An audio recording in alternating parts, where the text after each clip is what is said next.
ঢাকা বিশ্ববিদ্যালয়ের ফজলুল হক মুসলিম হলে চোর সন্দেহে তোফাজ্জল হোসেন নামে এক যুবককে হত্যার ঘটনায় 5 শিক্ষার্থীকে গ্রেফতার করেছে পুলিশ। তারা হলেন ফজলুল হক হল শাখা ছাত্রলীগের সাবেক উপবিজ্ঞান ও প্রযুক্তি সম্পাদক এবং পদার্থবিজ্ঞান বিভাগের শিক্ষার্থী মোহাম্মদ জালাল মিয়া, এদিকে পানি ও পরিবেশ বিভাগের শিক্ষার্থী সুমন মিয়া, পুষ্টি ও খাদ্য বিজ্ঞান ইনস্টিটিউটের মোহাম্মদ মোত্তাকির সাকিন, গণিত বিভাগের আহসানুল্লাহ এবং জিওগ্রাফির আল হোসেন সাজ্জাদ।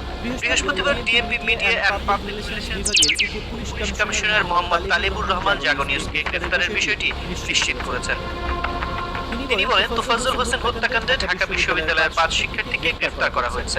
তাদের রিমান্ডের আবেদন করে আদালতে সোপর্দ করা হবে। এর আগে এই ঘটনায় মামলা করেন বিশ্ববিদ্যালয়ের স্টেট অফিসের সুপারভাইজার মোহাম্মদ আমানুল্লাহ।